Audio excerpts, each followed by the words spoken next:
The massive salvage ship Star Seeker drifted silently through the debris field at the edge of known space.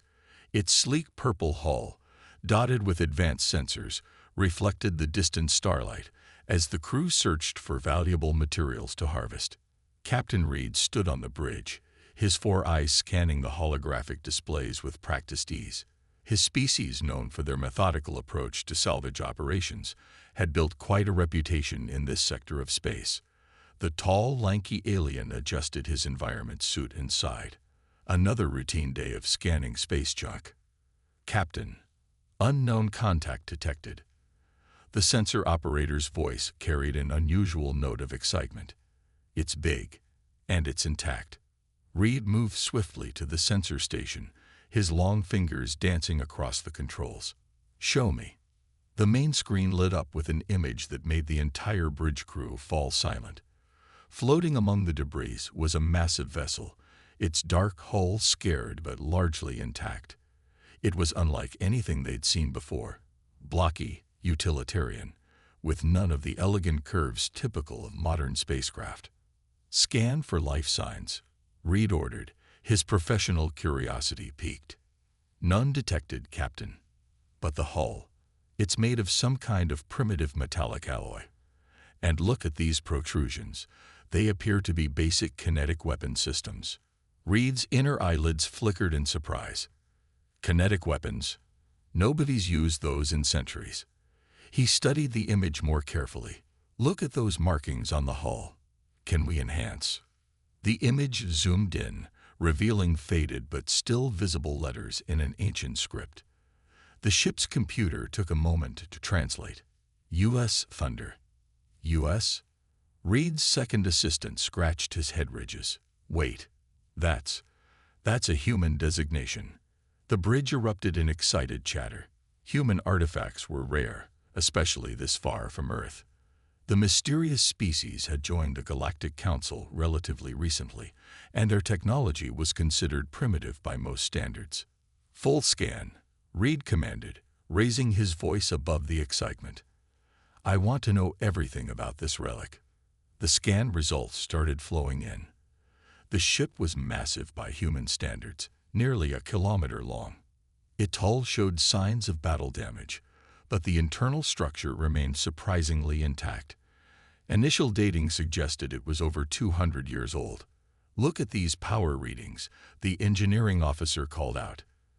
They're minimal, but there's still something active in there. After all this time, Reed made his decision. Contact Central Command. Tell them we found a preserved human warship. Request permission to begin salvage operations. As the crew worked to secure the necessary clearances, Reed couldn't shake the feeling that they'd stumbled onto something significant. He'd met humans before, short-lived, physically unimpressive beings who somehow managed to survive despite their technological backwardness. Their ships were considered jokes among the galactic community, relying on primitive combustion engines and physical projectiles instead of proper antimatter drives and energy weapons. The salvage rights came through within hours. Reed supervised as his crew carefully maneuvered their tractor beams into position around the U.S. Thunder. Careful with that relic, he called out. The humans might consider it historically significant. We don't want a diplomatic incident. The crew chuckled. The idea that this ancient heap of metal could have any real value was amusing. Still, they worked with professional precision, securing the massive vessel for transport. As they began the slow process of towing the Thunder to the nearest research station, Reed found himself studying the old warship through the observation window. Something about its design bothered him. It was too practical, too sturdy. Most ships this old would have been torn apart by cosmic radiation and micro-impacts, but the Thunder's hull was largely intact. Sir, his first officer interrupted his thoughts. The research station is excited about our find. They're already assembling a team to study it. Reed nodded, his four eyes still fixed on the ancient vessel. Good. Have them pay special attention to the defensive systems. Something about them. He trailed off, dismissing the thought.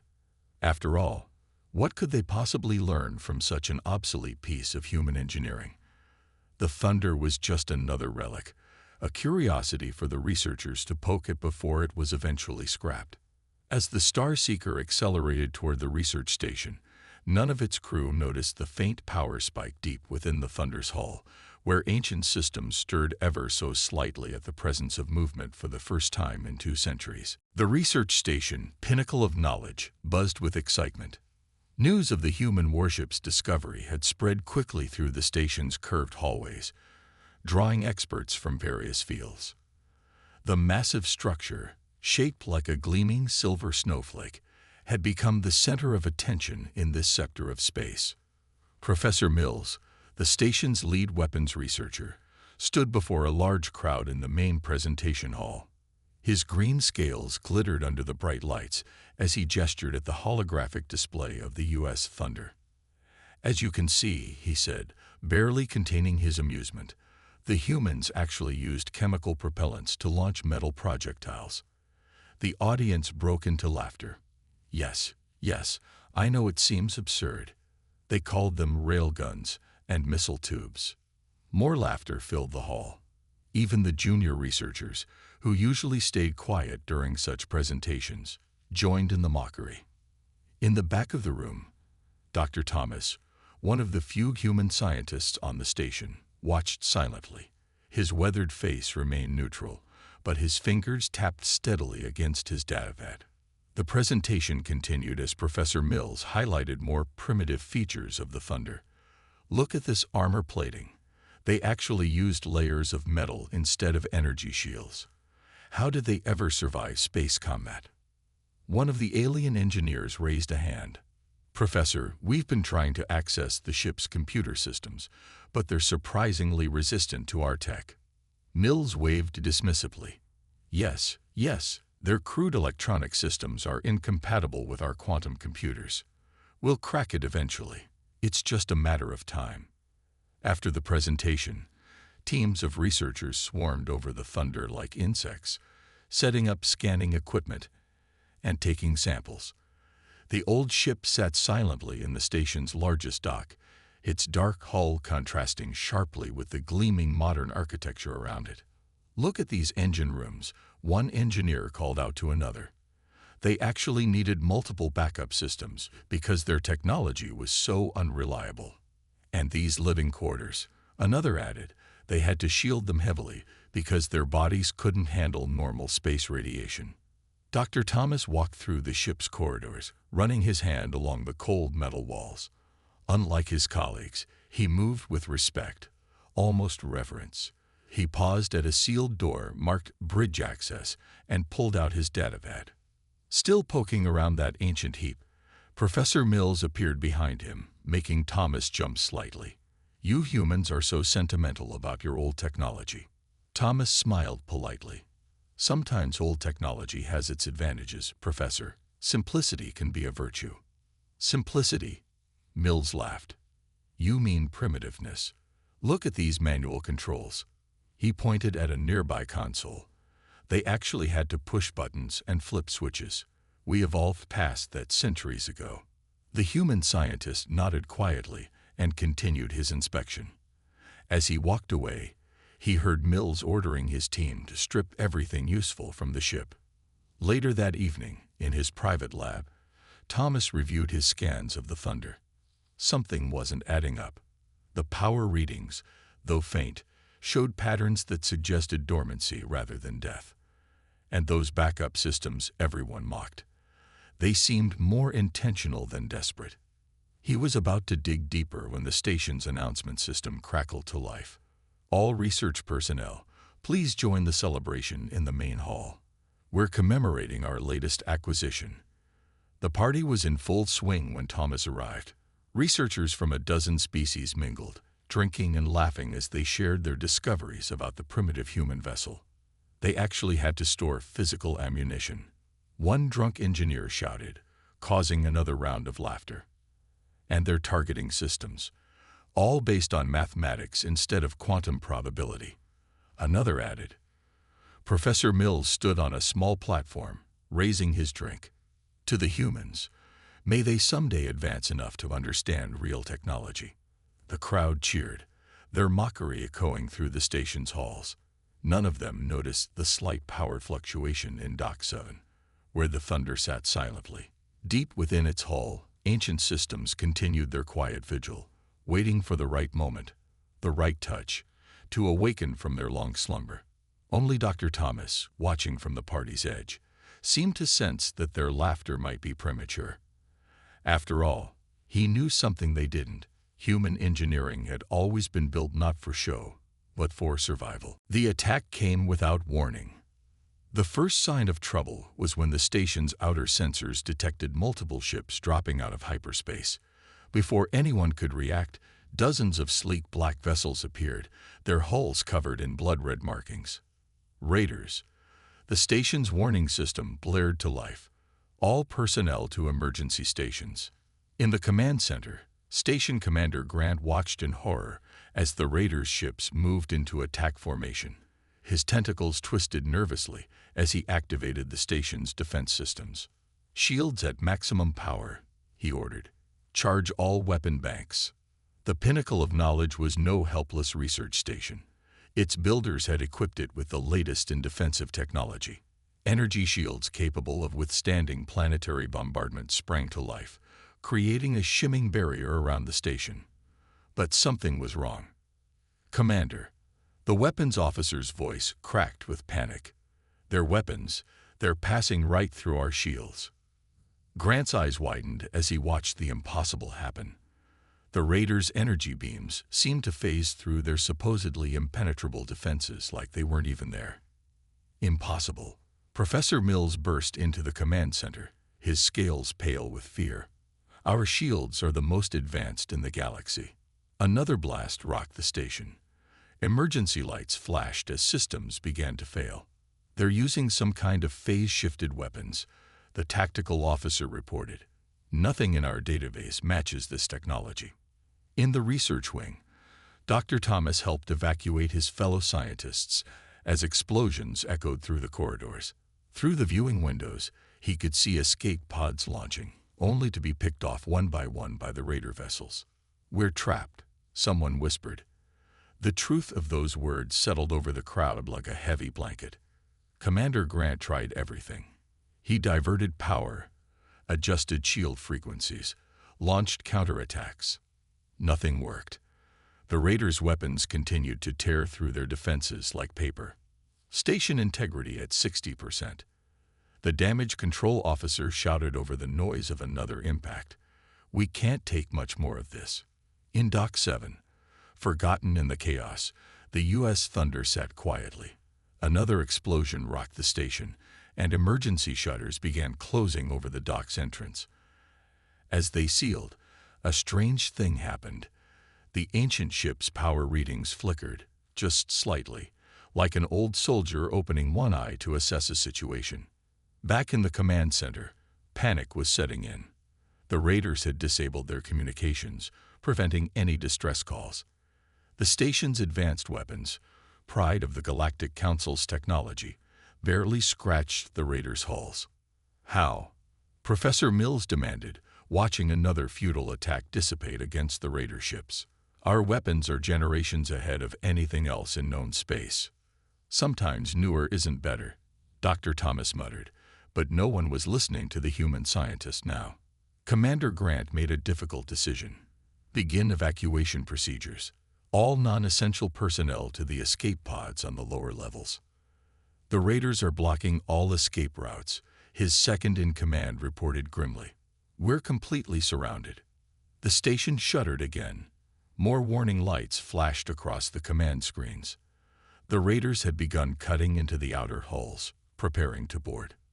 Station integrity at 40%. The damage control officer's voice was hoarse from shouting. Multiple hull breaches on levels 3 through 7.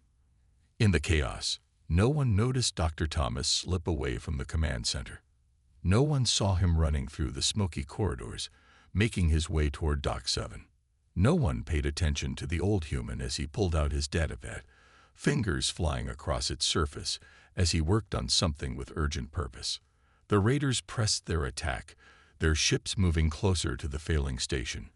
Their victory seemed certain. After all, they had defeated the most advanced defensive systems in known space. What could possibly stop them now? Deep in the station, past emergency barriers and sealed doors, the U.S. Thunder waited. Its ancient hull bore the scars of battles fought centuries ago. Its weapons were considered obsolete, its technology dismissed as primitive. But as Dr. Thomas approached, something stirred in its depths. Old systems beginning to wake, ancient weapons warming up, a sleeping warrior preparing to rise once more. The real battle was about to begin. Alarms blared through the smoke-filled corridors as Dr. Thomas ran towards Dock 7. Behind him, the sounds of battle echoed through the station. The sharp crack of boarding parties cutting through airlocks, the screams of panicked civilians, the deep boom of explosions. He rounded a corner and nearly collided with a small group of security officers. "You, civilian." Their leader pointed a sleek energy rifle at him. "All personnel are ordered to emergency shelters." Thomas raised his hand slowly. "Listen carefully. I'm not just a scientist. I served in the Earth fleet for 20 years. And that Relic in Dock 7. I served on ships just like her." The security team exchanged glances. The leader, Officer Parker, lowered his weapon slightly. "What are you talking about, old man?" Another explosion rocked the station. The lights flickered ominously. "The Thunder isn't just some museum piece," Thomas explained quickly. "She's a heavy assault carrier from the Mars campaign. Those ships were built to fight battles long after their power cores died. Their computers failed, and their crews were gone." "That heap of metal," Parker scoffed. "It's been dead for centuries." Thomas pulled out his datapad, showing them his old military credentials. His fingers trembled slightly as he pulled up classified schematics of the Thunder's sister ships. "Look at these backup systems everyone's been mocking. They're not backups. They're redundancies. Every system has 3 or 4 different ways to operate. You can't kill a ship like that easily." Another blast shook the station. The security team's radios crackled with reports of raiders breaching more sections. "Even if you're right," Parker said, "the ship's power core must be cold by now." Thomas smiled. "The Thunder doesn't need a full power core. That's what everyone's missed. She's got chemical backup engines, mechanical weapon systems, and analog targeting computers. Everything's designed to work on minimal power." The security team huddled together, discussing quickly in harsh whispers. More explosions echoed through the station. They were running out of time. "Fine," Parker decided. "Show us. But if you're wrong." They moved quickly through the corridors, avoiding the main battles. Thomas led them through maintenance tunnels he'd discovered during his research, paths that bypassed the worst of the fighting. Finally, they reached Dock 7. The Thunder loomed before them, its scared hull still impressive despite centuries of dormancy. Thomas approached a small side airlock, his hands shaking with excitement. "The raiders disabled all the station's advanced systems," he explained as he worked. "But they won't expect this. They can't hack mechanical locks. They can't jam analog signals. They can't predict targeting systems that run on pure mathematics instead of quantum algorithms. Those are all weaknesses," one of the security officers protested. Thomas shook his head as he pressed his hand against the airlock's manual release. "No, they're features. Humans learned long ago. The more complex a system is, the more ways it can fail." The airlock wheezed open. Emergency lights flickered to life inside the ship, powered by ancient chemical batteries that had waited centuries for this moment. "We need to reach the bridge," Thomas said, leading the way. "Everything can be controlled manually from there. No fancy neural interfaces needed." They moved through the ship's corridors, their footsteps echoing on metal decks. Thomas ran his hand along the walls, remembering his own service years. "The raiders think they've won because they can defeat modern technology," he said softly. "But they've never faced old human warships. We built these ships to survive everything, even time itself." They reached the bridge. Unlike the sleek control centers of modern ships, this was a fortress of metal and machinery. Physical buttons and switches covered the consoles. Mechanical displays waited patiently for power. Thomas sat in the captain's chair, his fingers finding the manual startup controls from muscle memory. He looked at the nervous security team. "Get ready," he said, reaching for a large red lever. "Let's show them why you should never laugh at human engineering." Deep in the Thunder's hull, ancient motors began to turn. Mechanical systems engaged with the precision of master craftsmanship. The old warship had waited centuries for this moment. It was time to wake up. The bridge of the U.S. Thunder came alive with a deep humming sound. Emergency lights flickered on one by one, casting a red glow across the ancient control panels. Thomas's hands moved quickly over the manual controls, flipping switches and turning keys in a sequence burned into his memory from years of service. "Ship's log." A mechanical voice crackled through the speakers, detecting authorized human biosignature. Initiating emergency startup protocol. Parker and his security team watched in amazement as old screens lit up, displaying simple but clear information in basic green text. No fancy holograms, no neural interfaces, just pure, functional design. "Main batteries report ready," Thomas announced, his voice steady. "Ammunition stores intact. Rail guns, operational. Point defense turrets, responding." Old girl's been keeping herself ready all these years. A massive vibration ran through the ship. Deep in the engineering sections, backup engines roared to life, burning fuel that had been specially designed to last centuries. The Thunder's hull creaked and groaned like a giant waking from a long sleep. "Impossible," one of the security officers whispered. "The power readings, they're climbing."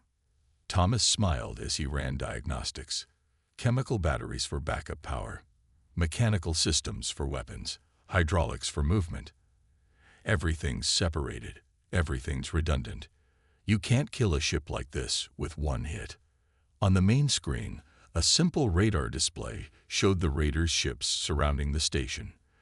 Their advanced vessels glowed as bright dots, completely unaware of what was awakening. "How are we going to fight them?"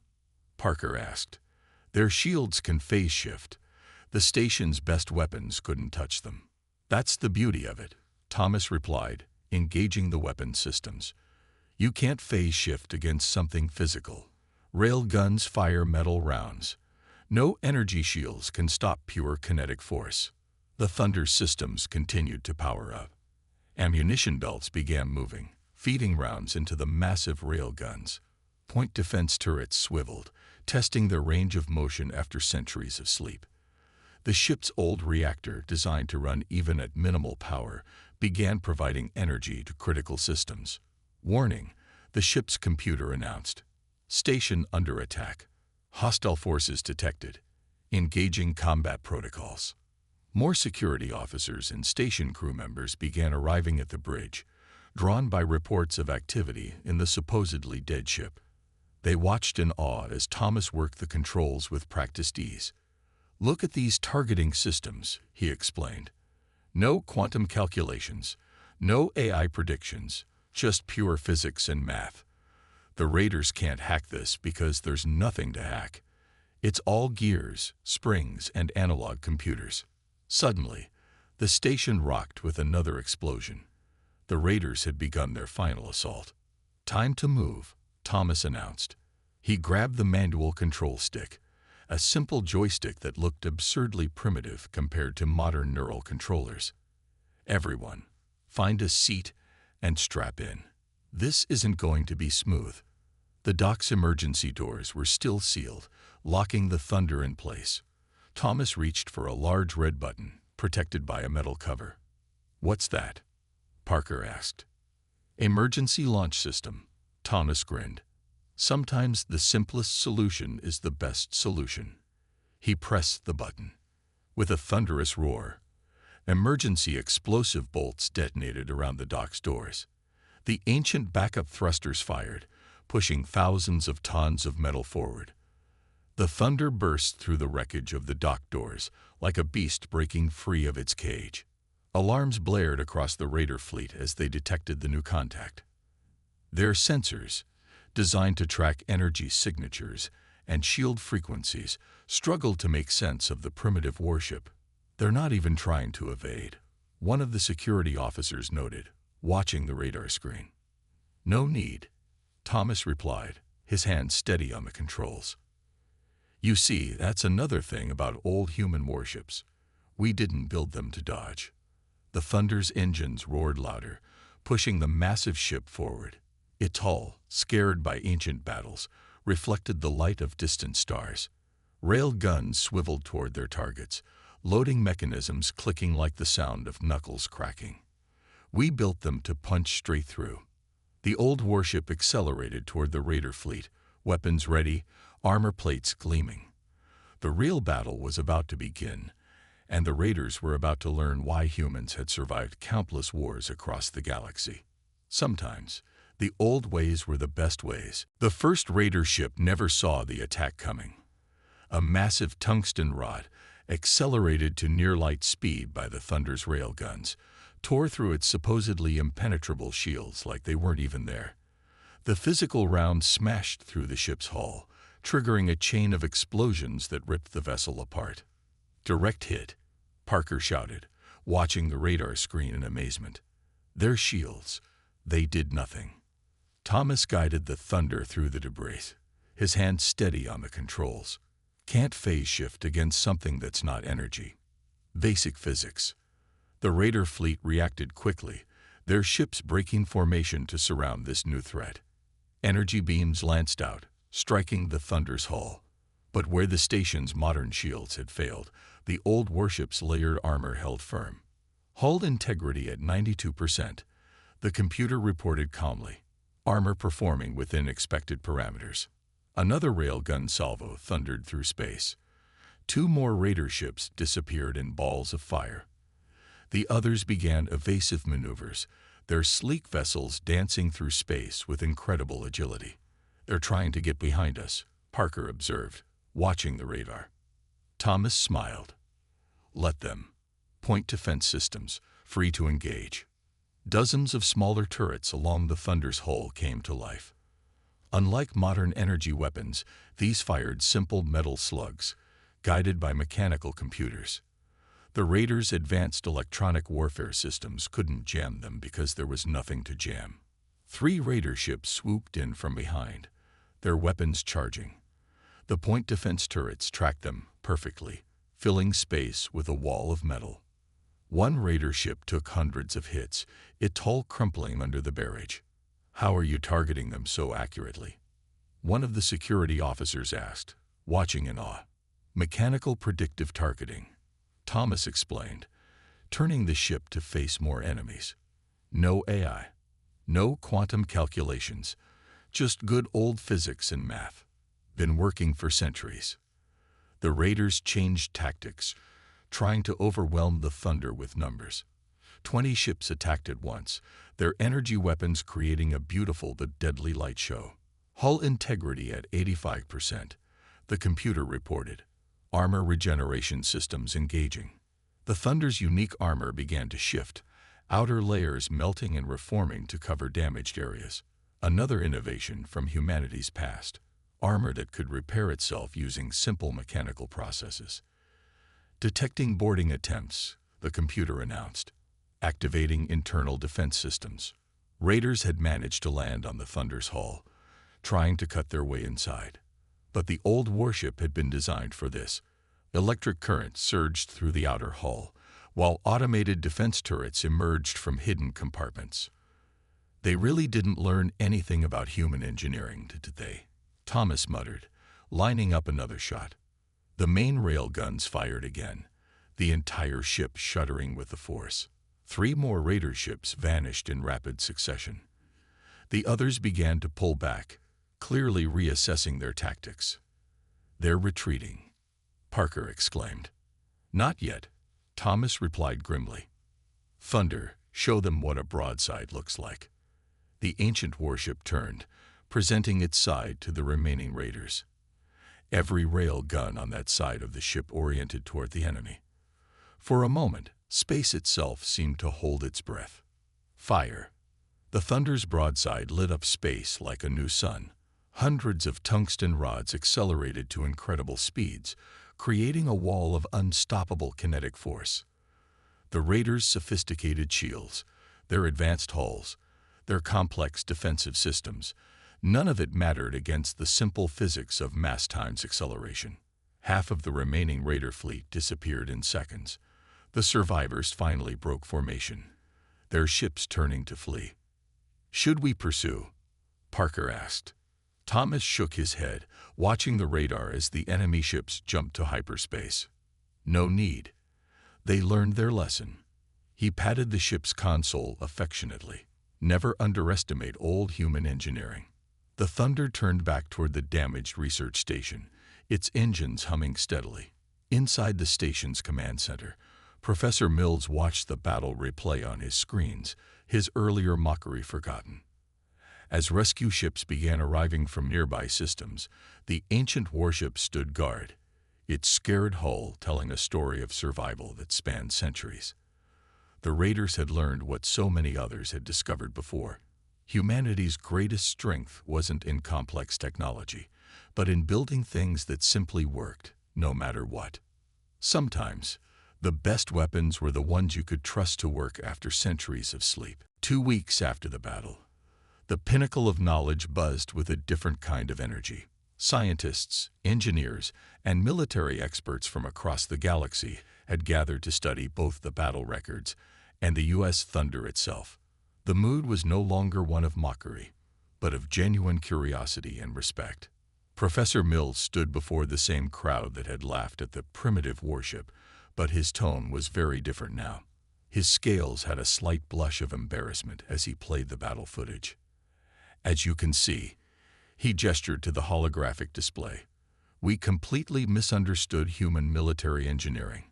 What we saw as primitive was actually elegant in its simplicity." The audience watched in silence as the footage showed the Thunder's railguns tearing through the Raiders' advanced shields. Many took notes, their earlier arrogance replaced by studious attention. "The humans didn't follow our path of technological evolution," Mills continued. "While we focused on energy weapons and quantum computing, they perfected mechanical systems and kinetic weapons. Different doesn't mean inferior, it just means different." Dr. Thomas sat in the front row, a small smile on his face. Beside him, Commander Grant nodded in agreement with each point. "Look at their armor design." Mills highlighted sections of the Thunder's hull, layer upon layer of different metals, each serving a specific purpose. When damaged, the layers actually work together to repair themselves through simple chemical reactions. No energy shields needed. A young engineer raised her hand. "But surely their computer systems are outdated." Thomas stood up to answer this one. "Did you know that the Thunder's targeting computers can't be hacked? They're mechanical, gears, springs, and analog circuits. They might be slower than quantum systems, but they work every time, no matter what." The audience murmured in appreciation. Sometimes the best solutions were the simple ones. In the station's largest dock, repair crews worked on the Thunder. The old warship was being restored, not as a museum piece, but as a testament to human engineering. Every scratch and dent told a story of survival. The Raiders' weapons were designed to defeat energy shields, Commander Grant explained to a group of military officers. They never expected to face physical armor and kinetic weapons. Sometimes the old ways are the best ways. The station's archives were updated, removing the mocking descriptions of human technology. New papers were being written about the advantages of mechanical backup systems and the value of redundancy over complexity. In his private lab, Professor Mills studied the Thunder's weapon systems with new respect. The rail guns, which he had once laughed at, were masterpieces of engineering. They could fire in space, underwater, or in atmosphere. They worked without computers, without power cores, even without crews if necessary. The humans built these ships to last, he muttered to himself, to survive anything, even centuries of neglect. The Galactic Council sent official representatives to the station. They watched the battle footage, studied the reports, and came to a surprising decision. The Thunder would become the template for a new class of warships, ones that combine modern technology with human reliability. Thomas spent his days teaching younger engineers about the principles behind human engineering. Always have a backup, he would say. Then have a backup for your backup. And make sure at least one version works without power. The raiders never returned to that sector of space. Stories spread about the ancient human warship that had defeated their best technology with primitive weapons. Other pirates and raiders began avoiding human space, unsure what other surprises the supposedly primitive species might have waiting. As the weeks passed, the Thunder remained at the station, its presence a constant reminder of an important lesson. The ship's computer still ran its daily checks, its mechanical systems still worked perfectly, its rail guns still stood ready. Professor Mills often walked through its corridors late at night, running his hand along the metal walls. He had learned what many before him had discovered. Humanity's greatest strength wasn't in having the most advanced technology, but in building things that would work when everything else failed. The Thunder had taught them all that sometimes the simple solutions were the best ones. That reliability mattered more than complexity. That human engineering, for all its supposed primitiveness, had something that modern technology often lacked: the ability to stand the test of time. And in the vast, dangerous expanse of space, that was worth more than all the advanced technology in the galaxy.